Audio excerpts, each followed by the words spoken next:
What is going on, guys? I'm back on the mic today from Spectral Sound, and today we are going to be creating this Klaxx style screech in Serum.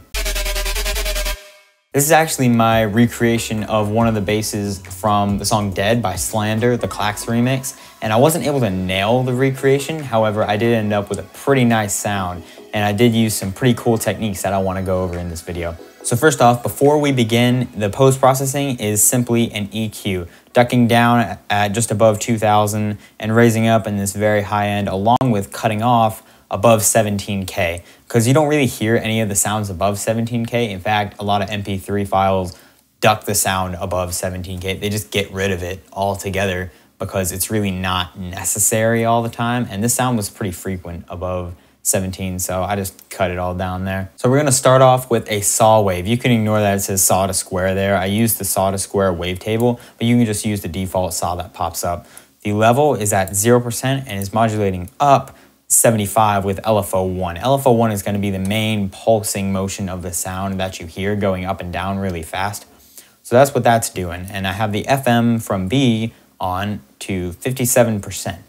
And it is going down -8 with LFO2 here. What a LFO2 is going to do for this sound is it's going to just give your sound a little more motion and a little bit of attack right as the sound begins. So LFO2 is on the FM from B going down -8. So just a little bit of motion there, because moving the FM knob even just a little bit has a big reaction. So right now we just have a saw. All right, it's time to flip on Oscillator B. The level for this is all the way down because we are doing FM. And the wavetable position is at 17%. It is a saw to square, so we are starting to merge just a little bit into a square wave there, as you can see, just a little bit at the beginning. I left the octaves where they are. However, I turned this pitch up 5 semitones, and this has a big effect on the sound. You can hear if I have FM from just a normal pitch versus when I have FM up 5 semitones.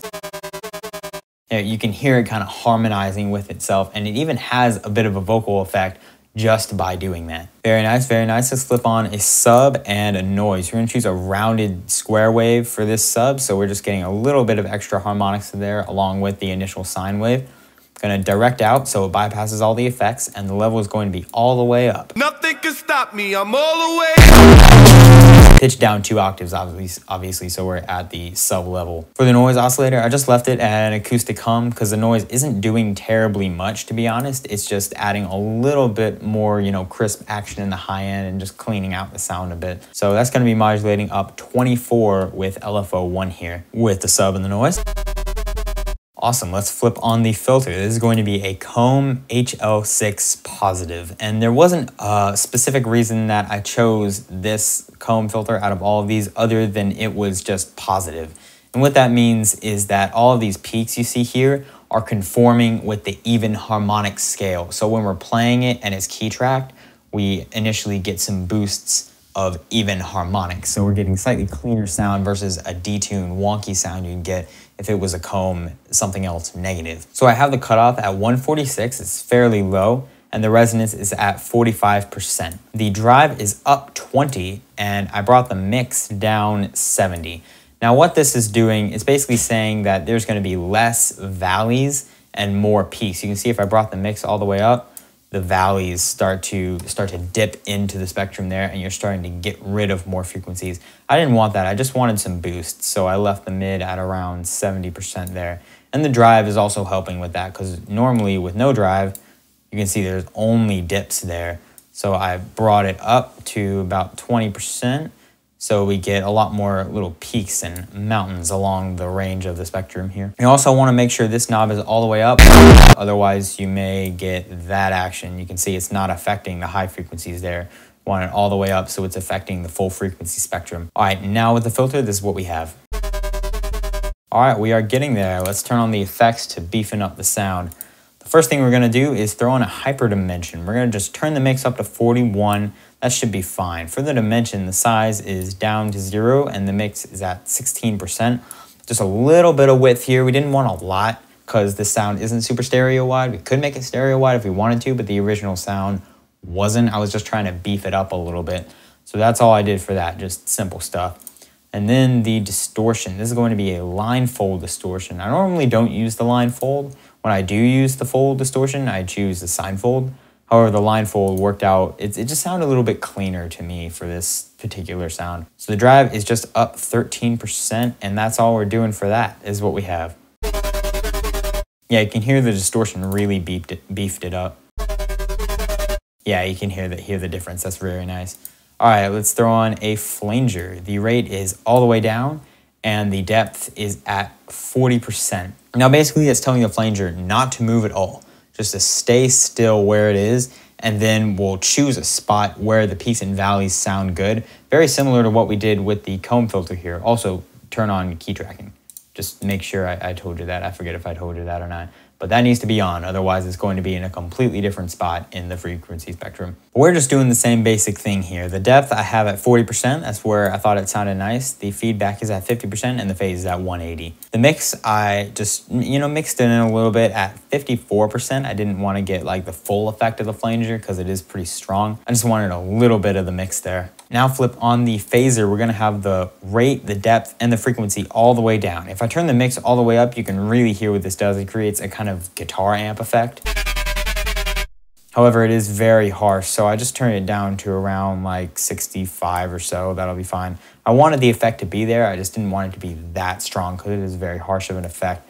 Turn the feedback up to 80% and the phase is at 180. Next, let's throw on some multiband compression. Flip that on multiband and turn the threshold down -12.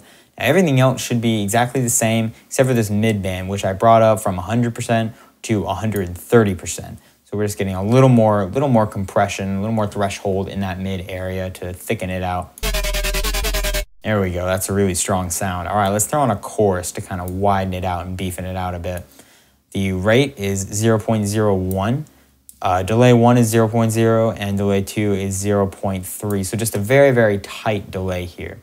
The depth is at 20 milliseconds, and the feedback is down at 10%. You can make sure the low-pass filter is all the way up, or you can just, if it's at a high-pass filter, you can bring that all the way down, but it normally starts out at a low-pass. So that all the way up, so we get all the frequencies running through the chorus. The mix is modulating from 30% up 15% with LFO1. So just a little more movement there of that width. Now that's what we got.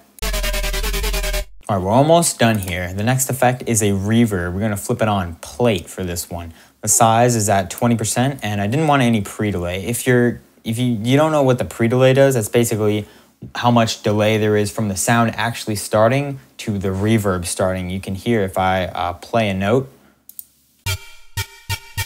as soon as I play the note, the reverb is also starting, but if I turn the pre-delay all the way up,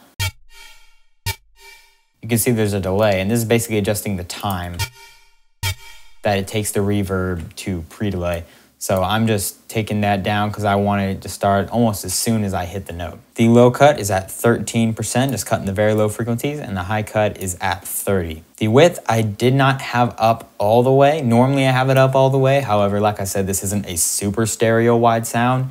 It's just, I just wanted to beef in the reverb out a little bit, not make it completely mono. So I just mixed it in at around 61. And the mix itself is at around 30. Now that's what we have.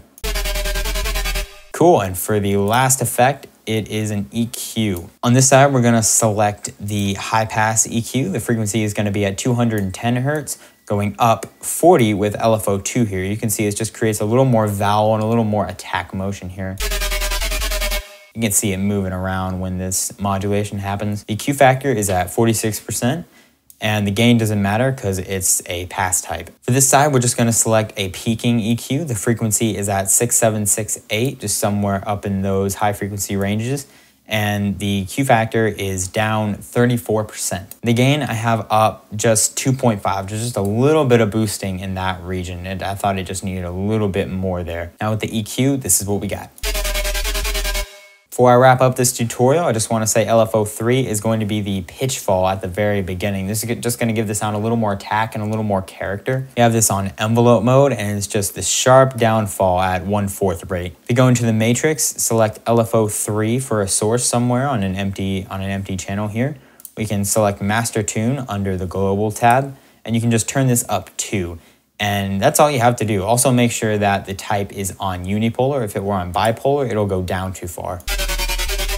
You see it goes down and gets all detuned. It's not on the original pitch. We don't want that. We're just going higher, right to the original tone versus higher, down, lower. So there we go, that is the sound. I hope you enjoyed this tutorial. If you did, leave a like below. Tell me what you thought of the sound in the comments. If you haven't already, consider subscribing for more videos weekly, and I will see you all in the next video.